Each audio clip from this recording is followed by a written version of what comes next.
Number 1. Function g is defined by g of x equal to 3 times open parenthesis x plus 8 close parenthesis. What is the value of g of 12? We need to find g of 12, and that means that we have to replace in the function 12 for the value of x. So that's equal to 3 times, we said that x is equal to 12, so 12 plus 8.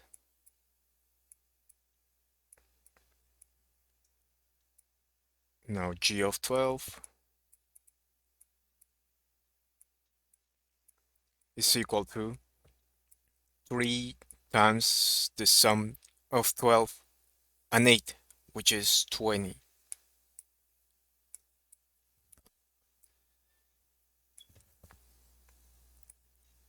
Finally, g of 12 is equal to 3 times 20 is 60. The right answer is D. Number 2.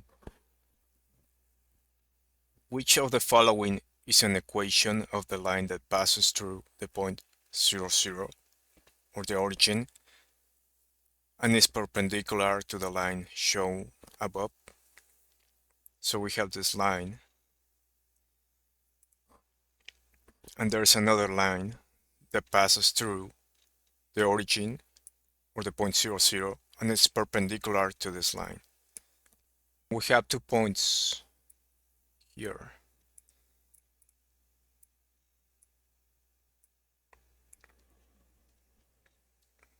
So if we find the slope of this line, since the 2 lines are perpendicular, that means that we can use to find the opposite slope. It's equal to negative 1 divided by the other slope. So let's say this is line L and this one is for line P. So the slope of P will be equal to negative 1 divided by the slope of L. So let's find the slope of L. Remember that the formula for the slope is y sub 2 minus y sub 1 divided by x sub 2 minus x sub 1. And we need 2 points for the line L, which are right here. For this one, we have that x is equal to 0 and y is equal to 1, 2, 3. Because we have 6 here, so that means that there's 1 unit in each box. 1, 2, 3. Now for the other one, we have 1, 2, 3, 4, 5 for x.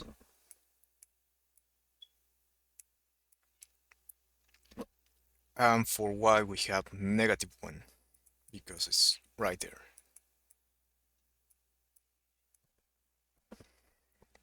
So let's use this one as x sub 1, 3 equal to y sub 1, 5 will be x sub 2, and negative 1 will be y sub 2. We just replace those values in the slope formula. The slope is equal to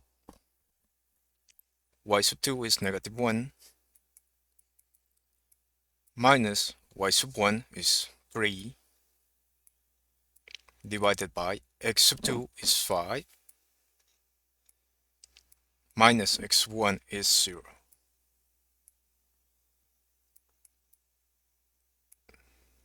the slope of L is equal to -1 minus 3 is -4 divided by 5 minus 0 is 5. This is the slope of L. Now we replace the value in this other formula.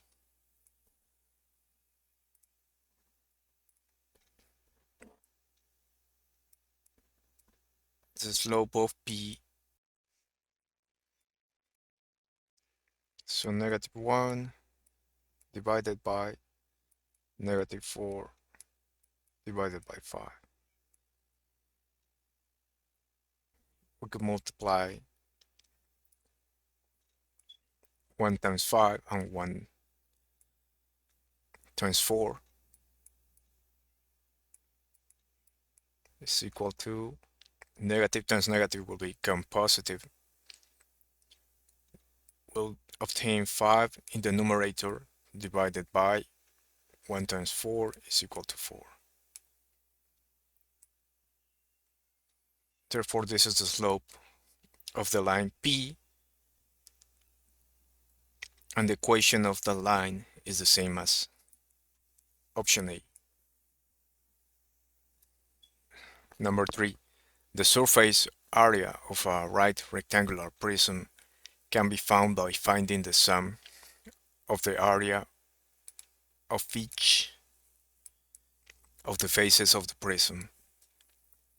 What is the surface area of a right rectangular prism with length 4 centimeters, width 9 centimeters, and height 3 centimeters?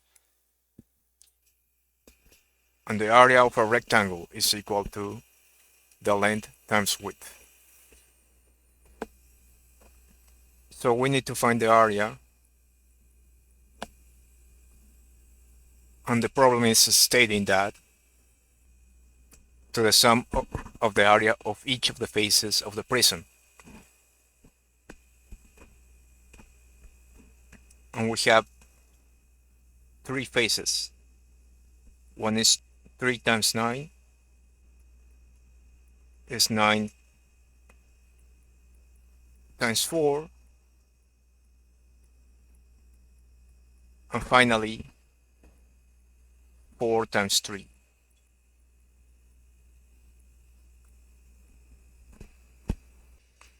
And remember that we have to multiply it by 2 because this is a rectangle.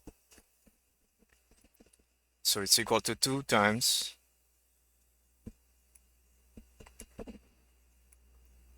3 times 9 plus 9 times 4 plus 4 times 3 .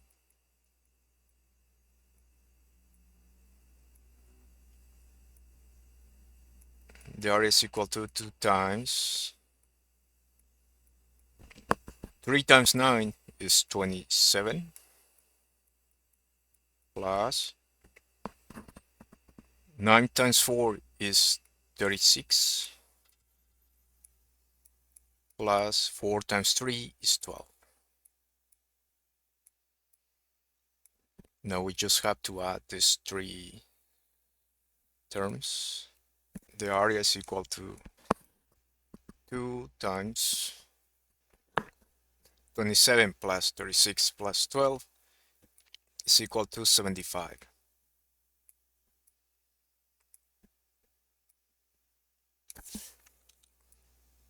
And finally, the area is equal to 2 times 75 is 150. And it's a square centimeters. Therefore, the right answer is D. Number 4, which of the following expressions is equivalent to x plus 7 times parentheses x squared minus 3x plus 2 close parentheses. We have to multiply x times each of these 3 terms and then we do the same with 7.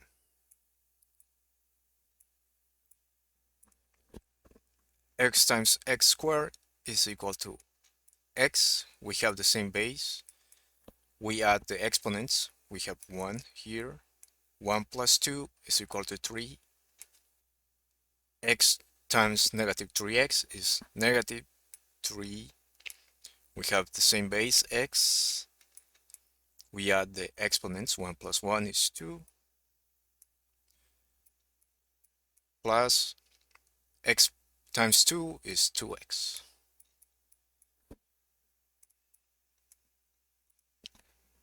Plus 7 times x squared is 7x squared. 7 times negative 3x is negative 21x.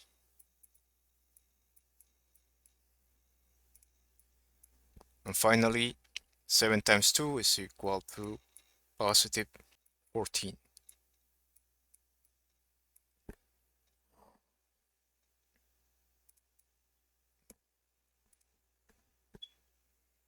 We have only one x cubed, but we have 1 and 2 x squares, so we have to add them.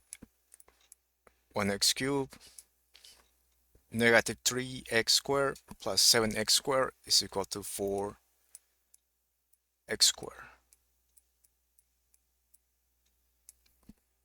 Now we have to add 2x minus 21x, which is equal to negative 19x.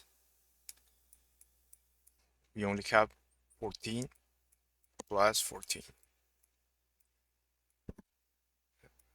This is our solution.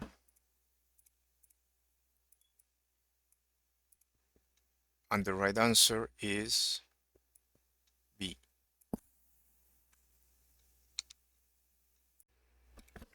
Number 5. The graph above shows the cost in dollars of apples as function of the number of pounds of apples purchased at a particular grocery store. The question above defines the cost C in dollars for P pounds of pears, which is this equation, at the same store. Which of the following statements accurately compares the cost per pound of apples and the cost per pound of pears at this store? So we need to find the cost of apples and the cost of pears. For the pears, it's almost easy. We have that equation. The cost of pears is equal to this, and P represents the number of pounds. We need to find for only 1 pound. So times 1, and it's the same. The cost of pears is equal to 7 divided by 5. For the apples, we need to get some information from this graph. We can see that the number of pounds increases by 1. So we could find the slope. So the slope of apples will represent the cost of apples per pound. And the formula is equal to y sub 2 minus y sub 1 divided by x sub 2 minus x sub 1. Now we need 2 points. We have one here when x is equal to 3 and y is 4. So x is 3 and y is 4. And we need another one. It could be this one. When x is 0, y is 0. So those are the 2 points we need.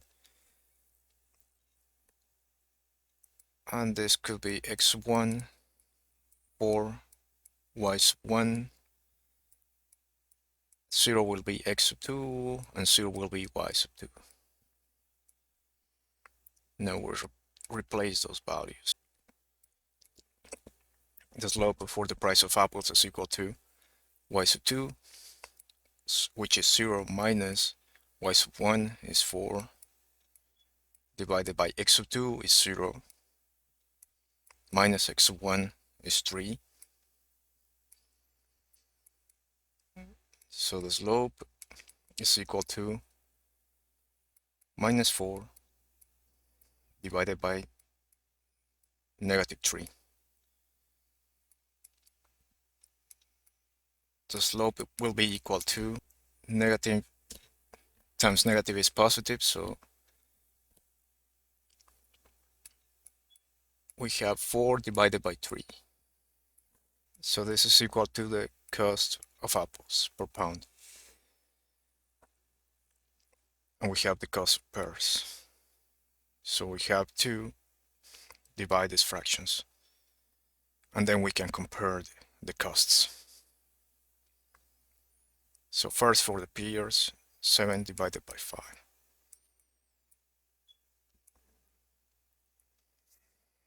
So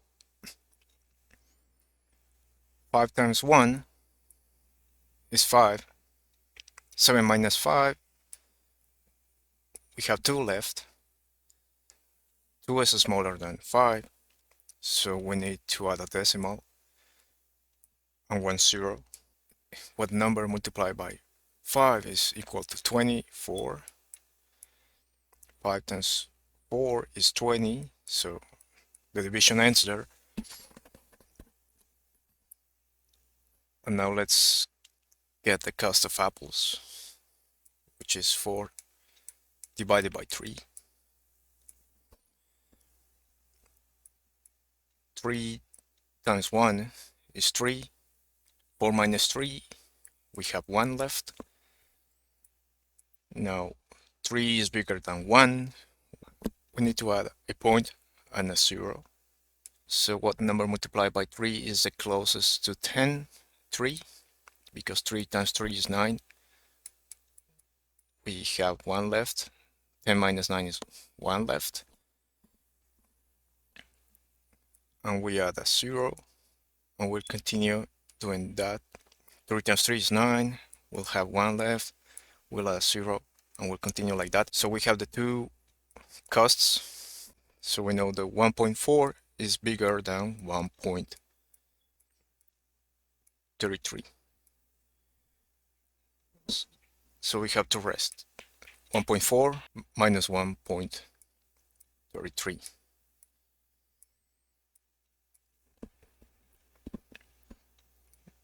We have 1 0 here. 3 is bigger than 0, so we need 1 from this 4 becomes 3.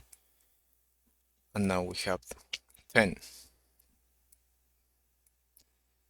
The 0 becomes 10. 10 minus 3 is 7. 3 minus 3 is 0. 1 minus 1 is 0. So this 1.4 is the cost of pears.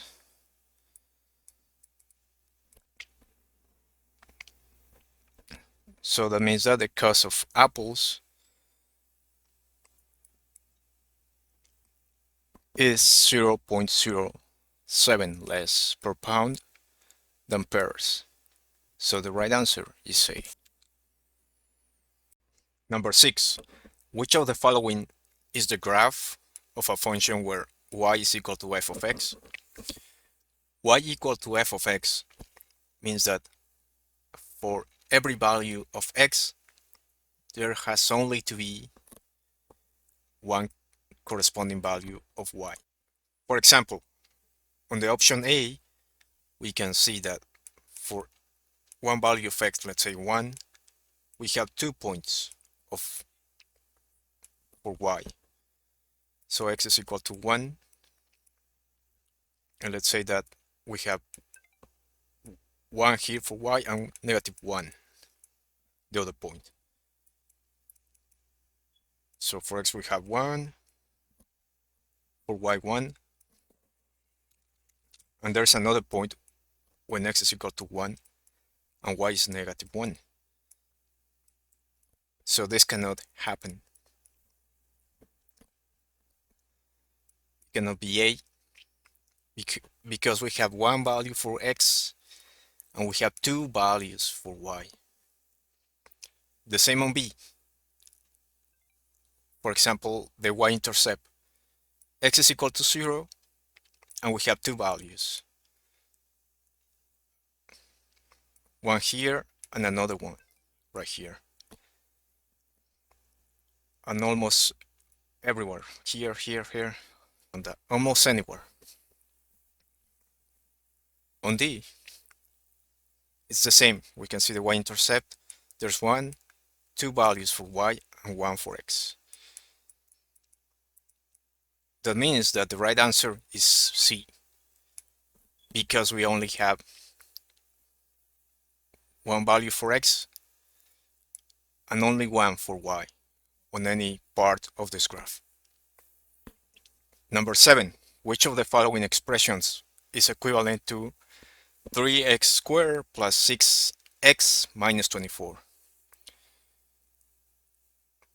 We can see that we have to do some factoring. We can factor 3 because 3, 6, and 24 are factors of 3. So 3, now we divide 3x squared divided by 3 is equal to x squared plus 6x divided by 3 is equal to 2 times x minus 24 divided by 3 is 8. Now we can still factor what's inside the parentheses. So 3 times, we have one parenthesis and the second parenthesis. The first sign for the first parenthesis is the term in the middle that has the variable, so it's positive. And for the second parenthesis, we multiply. Positive times negative is equal to negative. Now we need two numbers that multiply are 8 and added are 2. 4 times negative 2. We can see that on the answer choices too. We have some hints. It could be 2 and 4. And the greatest has to have this sign. So in this case, 4 is positive. And the negative has to be 2. So 4 times negative 2 is equal to negative 8. We have this one. And now if we add them, 4 minus 2 is equal to 2. So we have the middle term. These are 4 and negative 4 are our numbers. X plus 4 times x minus 2. Now it looks like the answer. Let's compare 3x plus 4. This is negative. No, it cannot be a.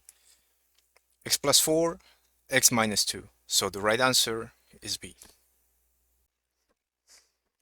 Number 8. A biologist puts an initial population of 500 bacteria into a growth plate. The population is expected to double every 4 hours. Which of the following equations gives the expected number of bacteria n after x days and 24 hours is equal to 1 day? So as we can see on the answer choices, our equation will look like this. The number of bacteria, 500, and we know that it doubles, so it has to be 2 because the population doubles. And now we know that the exponent has an x. But we still need something more because X days, and we know that the population doubles every 4 hours, and 24 hours has 1 day. So we divide 24 by 4. This will be the number of times per day the population doubles. So 24 divided by 4 is 6. That means that the population doubles 6 times per day. And the 6 is associated with the days. So the exponent has to be 6 times 6. This is the equation that represents the expected number of bacteria. The initial population doubles 6 times the number of days. So the right answer is B. Number 9. X squared plus 5x minus 9 is equal to 5. Which of the following values of x satisfies the equation above? This satisfies means that the equation is consistent. In other words, we need one value of x that added will be 5 equal to 5. So that demonstrates that the equation is consistent. We can try these values for x. If x is equal to 7, 7 times 7 is 49, plus 5 times 7 is 35, minus 9 is equal to 5.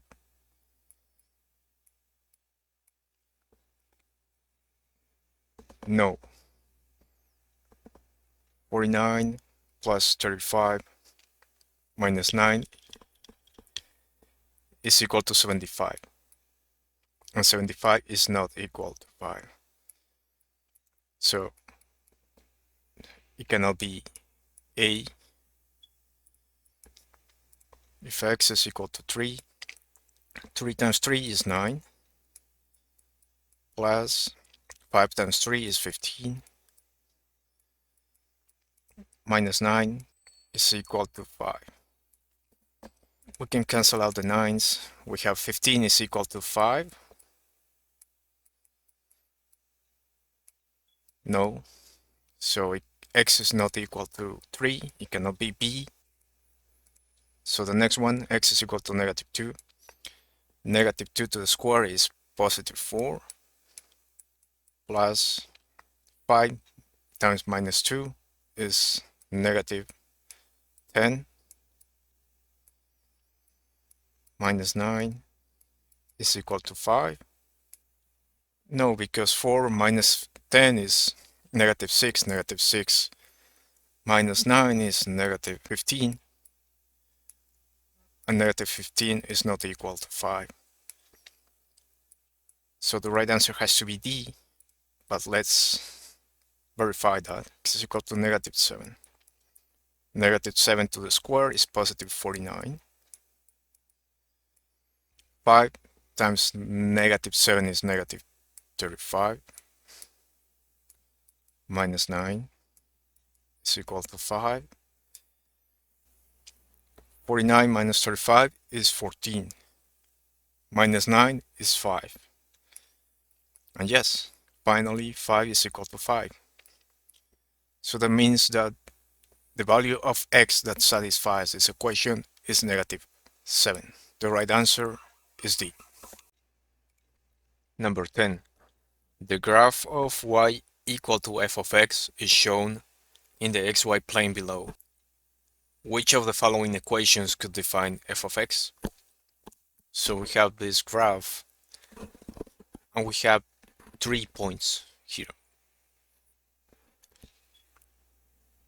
So we should find these points and then replace the value of x in this equation and see if the equation is consistent. This one, we have that x is equal to 4, and y is equal to 0. For this another point, x is equal to -2 and y is equal to 0. For the last point, we have that x is equal to 1 and y is equal to -9. So x is 1 and y is -9. If we can replace all of these points in one equation and the equation is consistent. Let's start with a. X squared minus 2x minus 8. So this is the value of x and this is f of x or y.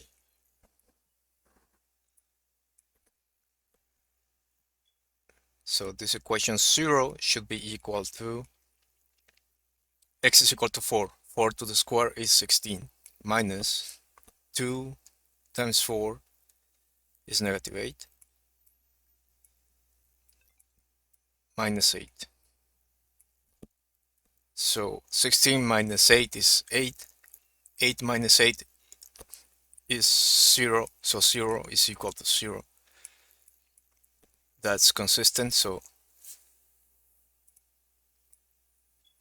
the first point just belongs to this graph. Now let's check the second point. So x is equal to -2 and f of x is 0. So 0 equal to -2 to the square is 4. Negative times negative becomes positive and 2 times 2 is 4. Minus 2 times -2 minus 8. So we have 0 equal to 4.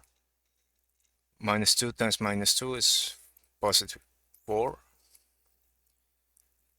Minus 2 times -2 is positive 4 minus 8.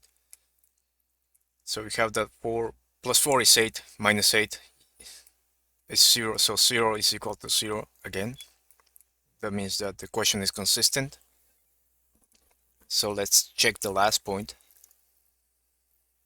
For this one, x is equal to 1 and f of x is equal to -9. So -9 is equal to 1 to the square is 1 minus 2 times 1 is 2 minus 8. So -9 is equal to 1 minus 2 is -1 minus 8 is equal to -9. So yes, the equation is consistent and the 3 points belong to this graph, so that means that the right answer is A. But just for fun, we should check the second equation.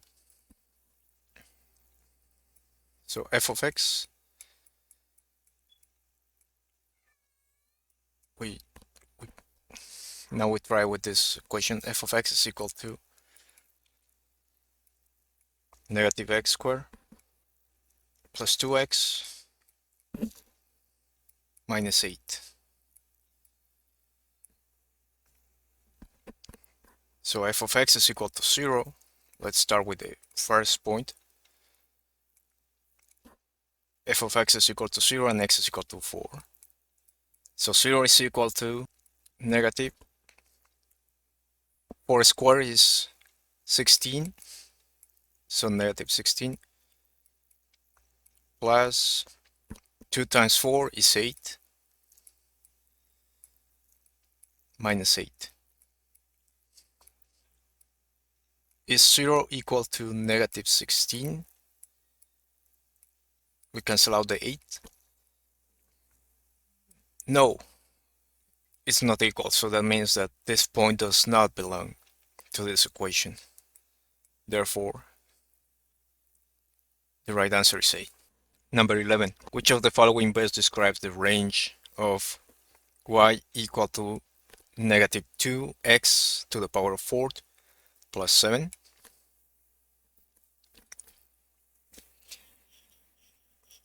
So we need to find the range of y. We could try some values for x. Let's say if x is equal to 0, to 1, and 2, y is equal to negative 2x to the power of 4 plus 7.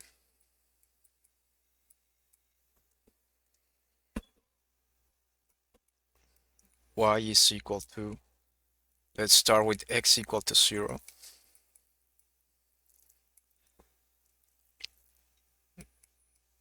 Negative 2 times 0 to the power of 4 plus 7. So 0 to the power of 4 is 0 times negative 2 will be 0. And we have that y is equal to 7.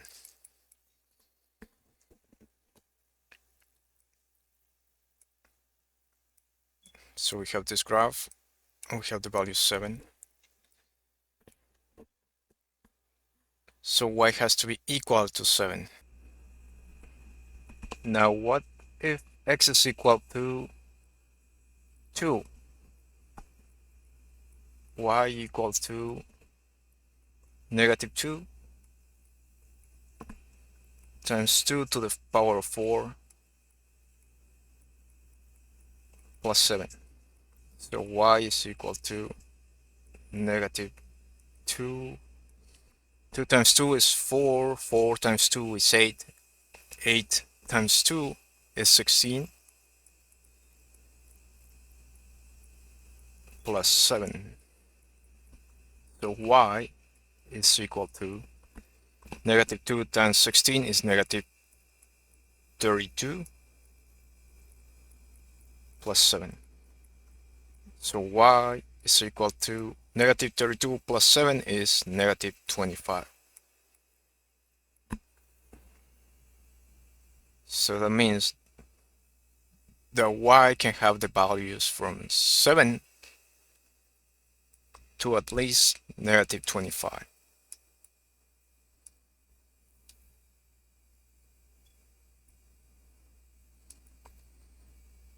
So it could be 0, it could be 1, and so on. Negative 24. The values of y must be in this range from 7 to 25. But from here we can find the answer.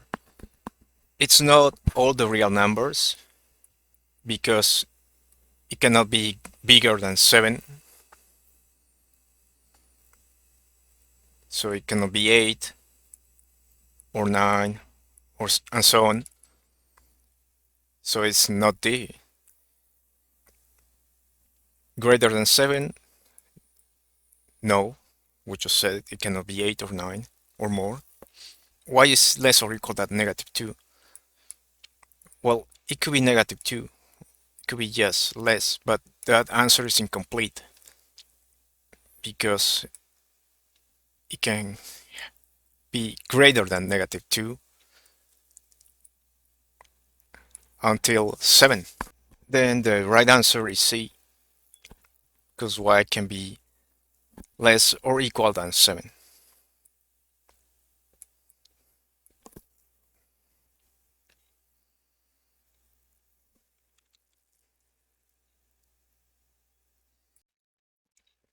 Number 12. For which of the following equations x is equal to 6, the only solution? Let's replace for each x the value of 6 and then check if the equation is consistent. So first for a, 6 times x is equal to 6 to the square is equal to 0. 6 times 6 is 36. And 36 to the square is not equal to 0. So A cannot be the right answer.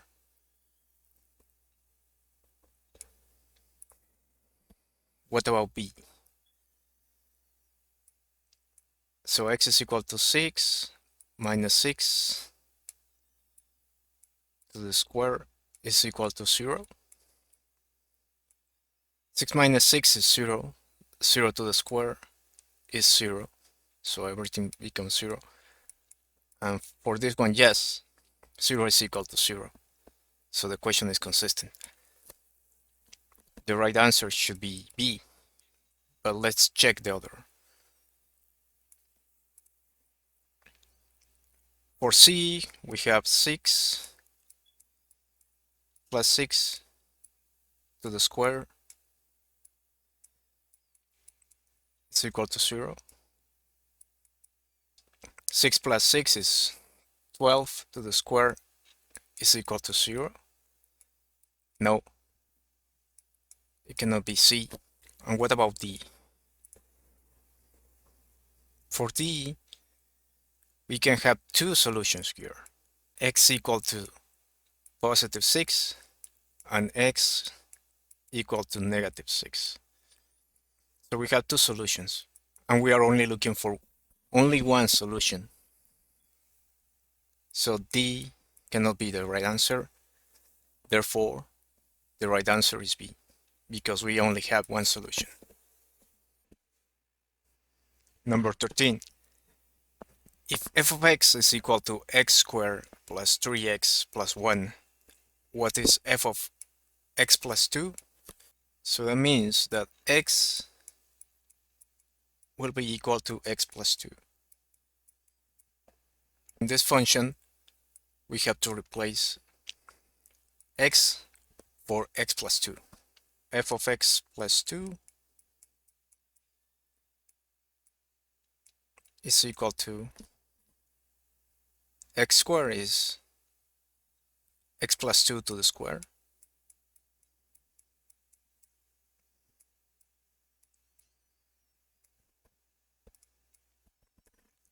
plus 3 times x, and x is equal to x plus 2 plus 1. And if we see the answer choices, this equation is the same as B. So we don't have to do any more operations. The right answer is B. Number 14. What, if any, is a real solution to a square root of 5x plus 1 plus 9 equal to 3? If we want to find a real solution, that means that the radical has to be negative. And it's a square root, so there is no negative square root. So let's say that x is equal to the square root 5x plus 1. Square root of 5x plus 1 plus 9 is equal to 3. That means that x will be 3 minus 9. So finally x has to be equal to negative 6. And we cannot get a negative square root. So there is no real solution. The right answer is D. We have this equation, and we know that x cannot be negative 2, and it cannot be negative 3 divided by 2. We are looking for the solution, which means that we have in the answers the values of x. For example, for a, x has to be equal to 3 and x has to be equal to 5. And we have to replace these values in this equation, and the equation has to be consistent. First, a tip. We know that x cannot be equal to negative 3 divided by 2. And in the option B, we have that x has to be equal to that value. So it cannot be the right answer. And the same happens for C. We know that x cannot be equal to negative 2, and we have the value. So C is not the right answer either. So let's start with A, and we'll replace those values in the equation. The first fraction, 5 divided by x. X is 3 plus 2, equal to the second fraction.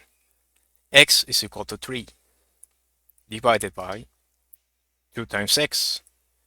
2 and x is equal to 3 minus 3. That's the fraction. Now let's solve this fraction. 5 divided by 3 plus 2 is 5. And for the other side of the equation, we have 3 divided by 2 times 3 is 6. 6 minus 3 is 3. 5 divided by 5 is equal to 1. And 3 divided by 3 is equal to 1. So does that make sense? 1 is equal to 1? Of course. So this equation is true. But we just found just one value. Now let's look for the other. Now x will be equal to 5. Equation 5 divided by x is equal to 5 plus 2 is equal to x is equal to 5. 2 times x, which is 5, minus 3.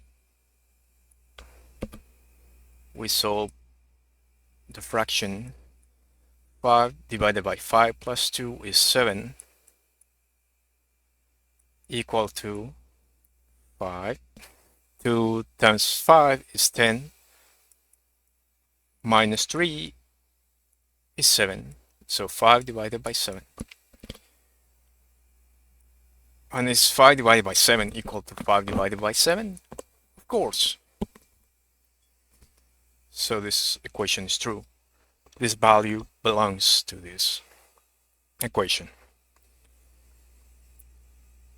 That means that the right answer has to be 8. But just for fun, let's see what happens when we try negative 3. X will be equal to negative 3.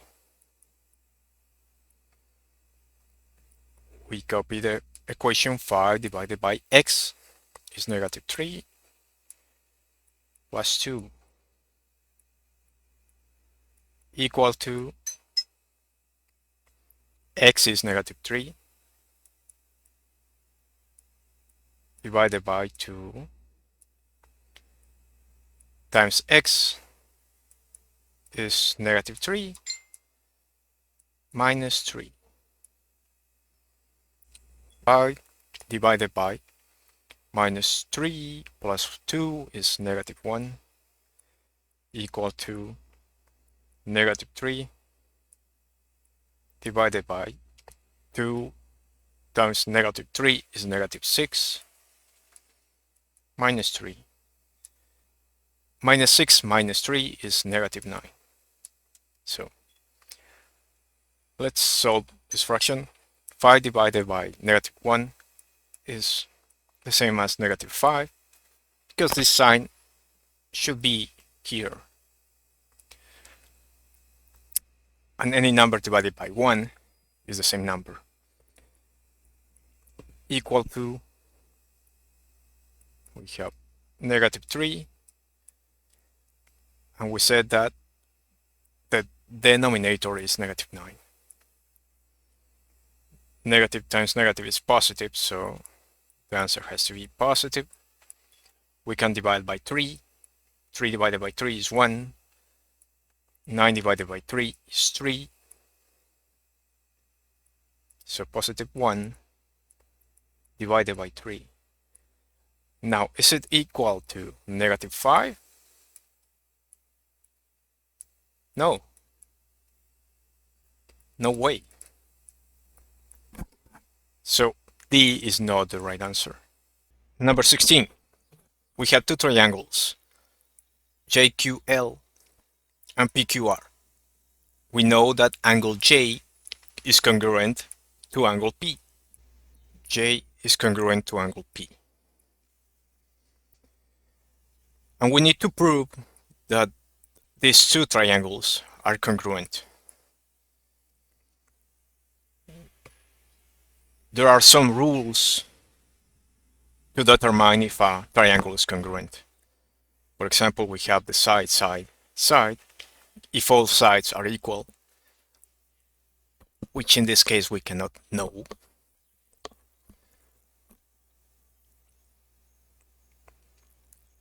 But first, let's see the symbols. This that looks like a less than means angle. This is equal. And this is congruent, like this one. If we look at the options, B, but we cannot determine by the sides if it is congruent, because we do not know the values for the sides. QL and QR could be equal, but we do not know. So B and C cannot be the right answers. Because again, for the side JK and PQ could be equal, but we do not know. And there's no way to knowing. Now for option D, this says that all angles are equal. If that would be true, that does not mean that the triangle is congruent. The congruency means that two figures or more are exactly the same in size and shape. These triangles could have the same angles, but they could have different size. One could be bigger, so D cannot be the right answer. Which leaves us to one option.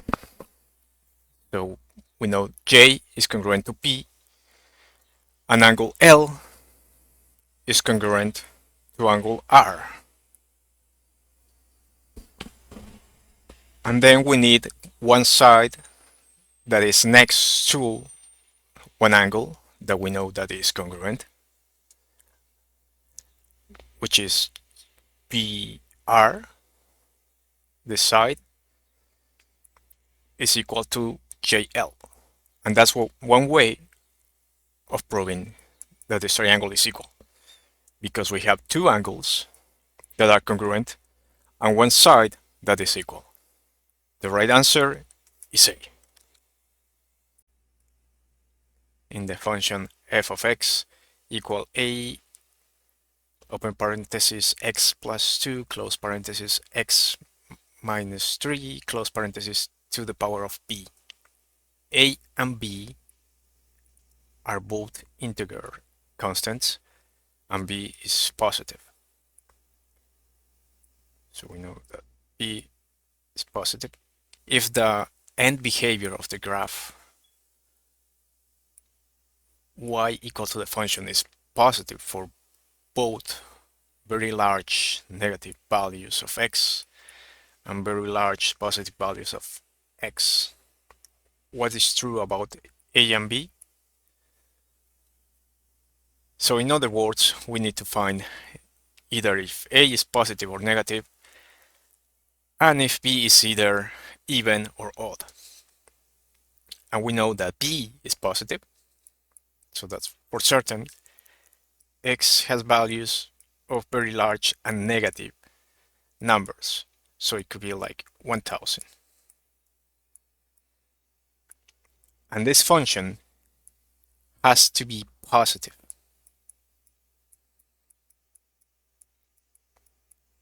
So the final answer has to be positive.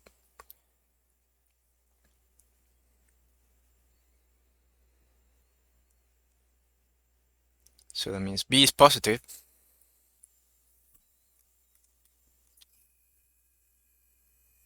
And the end behavior of the graph is positive.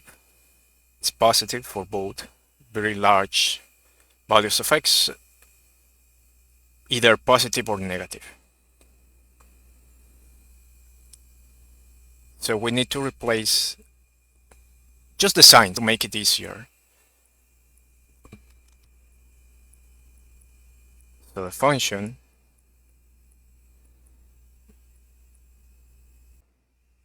so we have to try for all the choices. First, for A. And as we said, just the signs. And B is even. It could be 2, 4, or more. And we need the value of x to 1000.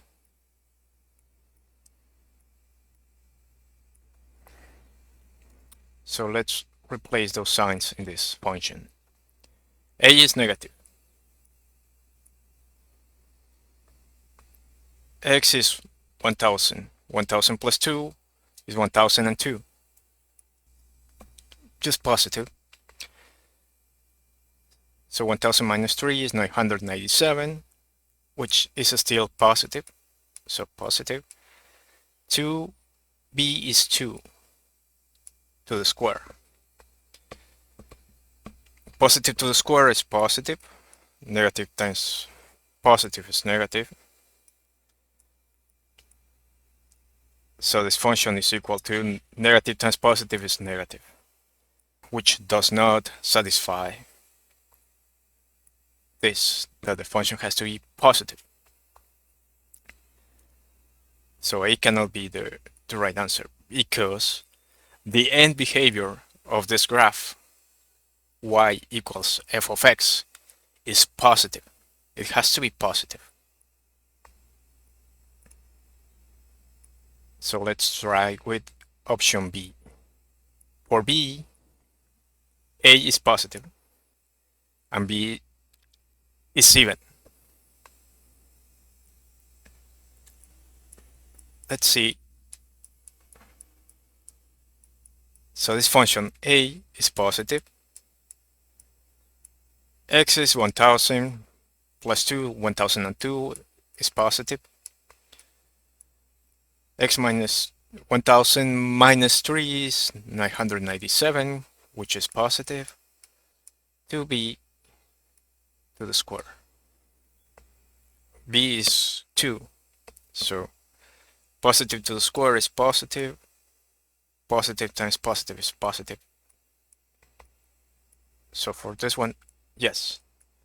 So far, it satisfies that condition. We still have to try with the negative value of x. So let's try that.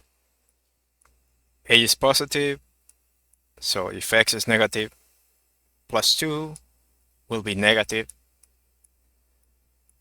Negative 1000 minus 3 is negative.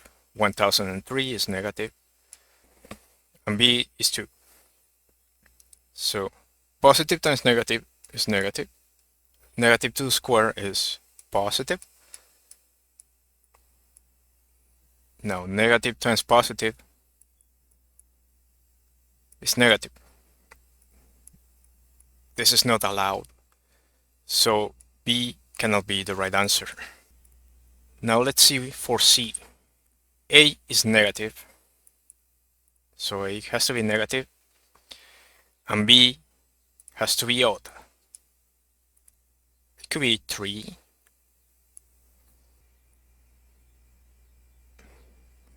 We're replacing the function.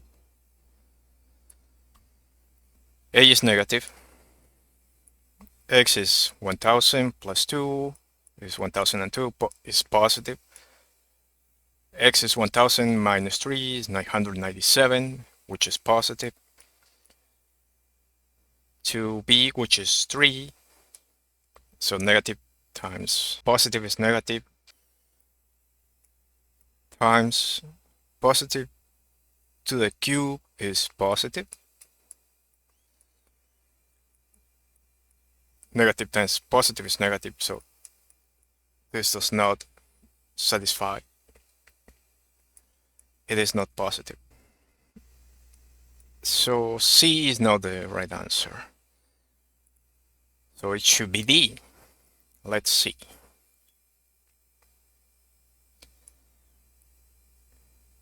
Now, A is positive and B is odd. We replace the signs in the function. A is positive. X is 1000 plus 2 is 1002, which is positive, times 1000 minus 3 is 997, which is positive, to B, which is 3. So we know positive times positive is positive. Positive to the cube is positive. So this answer is correct. It is positive. But we still need to evaluate for the other value of x, which is a negative. A is positive. X is negative. Will be negative. X will be negative. And B is to the cube. Positive times negative is negative. Negative to the cube is negative times negative.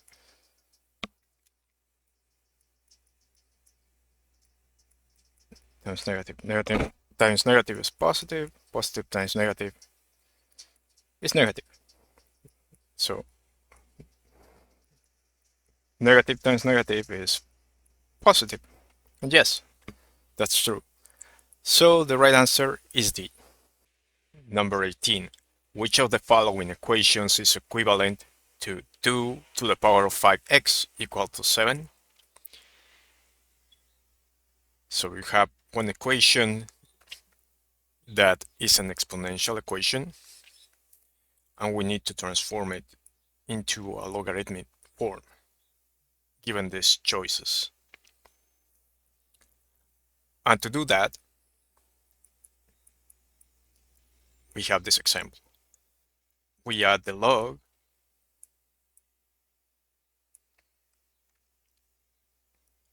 the base of the exponent becomes the base of the log. So log base A, and the argument of the log is this individual term. So x is the argument of the log, and this is equal to the exponent, equal to b. So if we follow this property, we are going to solve this equation. So 2 to the power of 5x is equal to 7. We add the log, the base of the exponent becomes the base of the logarithm. Now the argument is this individual term, 7.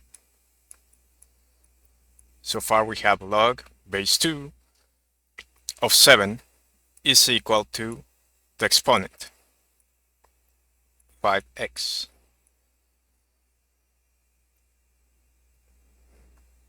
Now we have to isolate the x, so we divide both terms by 5. 5 divided by 5 becomes 1. So we have equal to x. And in the other side we have log base 2 of 7 divided by 5. This is our solution. And if we look at the answers, the right answer is B. And remember, this is not the same. This is log base 2, and the argument is 7 divided by 5, which is not the same of log base 2 of 7 divided by 5. 19. If x is greater than 0 and y is greater than 0, which of the following expressions is equivalent to x minus y divided by square root of x minus square root of y? So we have these options. And for these expressions, we have radicals. So we need to use the conjugate to simplify the expression. And the conjugate means applying the same terms with the opposite sign in both the numerator and denominator. We'll see that. So we copy the expression by square root of x minus the square root of y. Now we multiply times the conjugate. And as we said, the same terms of the denominator, so square root of x and square root of y, but with the opposite sign in the middle. So instead of negative, it's positive. That's for the denominator, and the same for the numerator. Square root of x plus square root of y.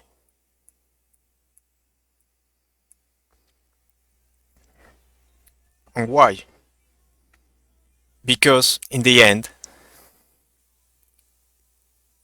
this square root of x plus square root of y divided by square root of x plus square root of y is the same, so it will become 1. It's like having 5 divided by 5, or any number. That's 1.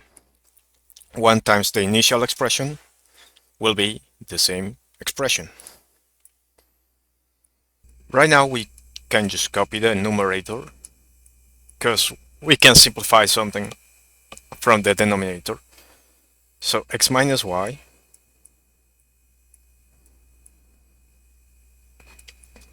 times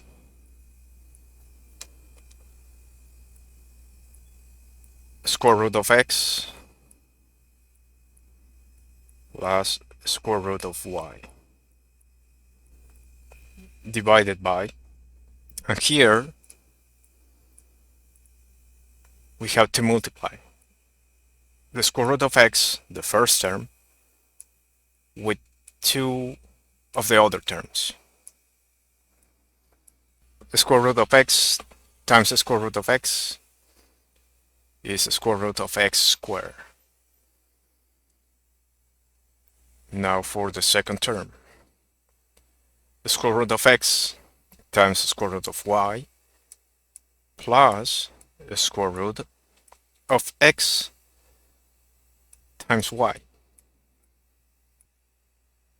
So negative the square root of y times the square root of x, negative the square root of x times y. I'm just keeping the same order. And for the last term, negative square root of y times positive square root of y is negative square root of y squared.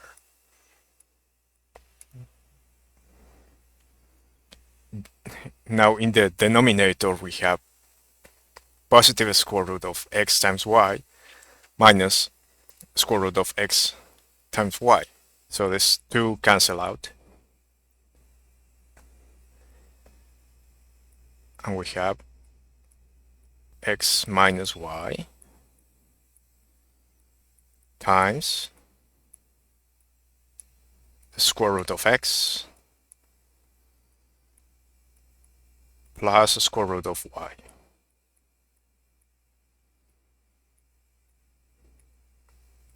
Divided by, for this term, the square root and the square can cancel out. So we have just x, and the same happens here. The square root of y can cancel out with the square. Negative y. Now, since we have a multiplication, and these are the same terms, x minus y and x minus y, so it becomes 1. 1 times this will be the same. So the final answer is a square root of x plus a square root of y. This is our final answer, which is option C. Number 20.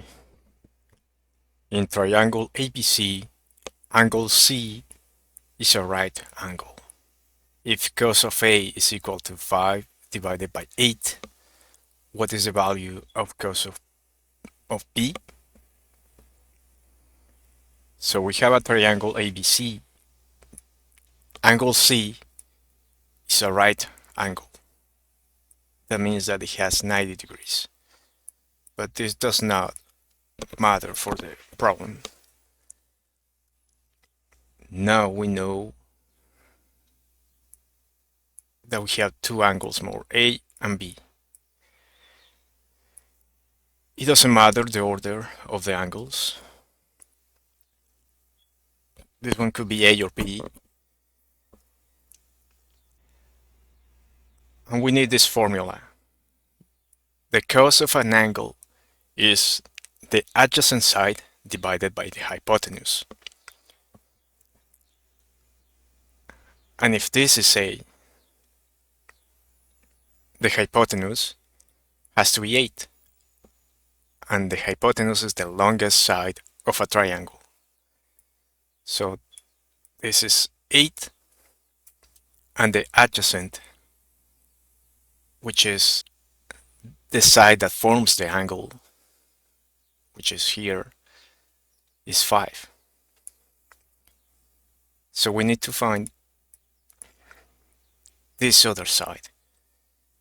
To find cos of B, because we already have the hypotenuse, we need to find this side.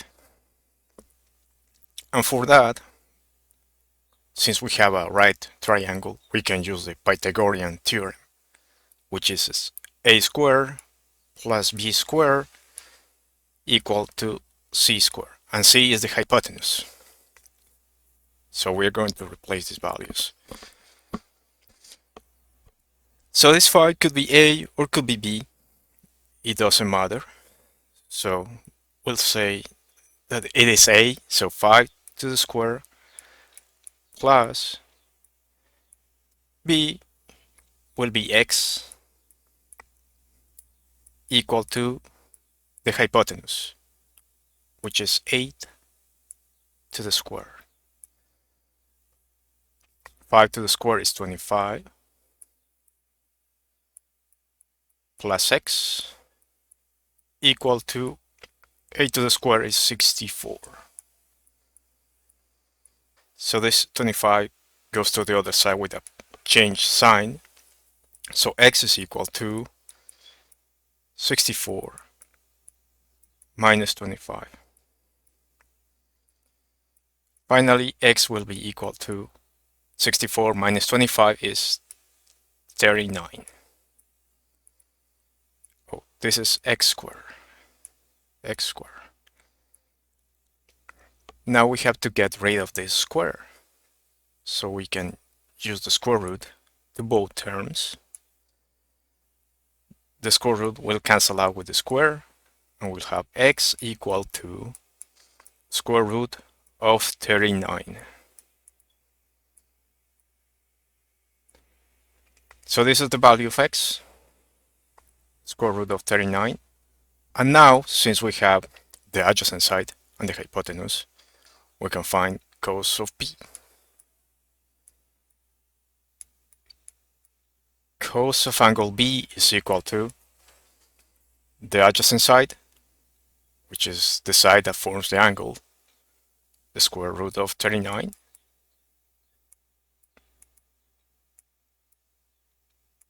divided by the hypotenuse, which is 8. So this is our final answer, and the right answer is C. Square root of 39 divided by 8.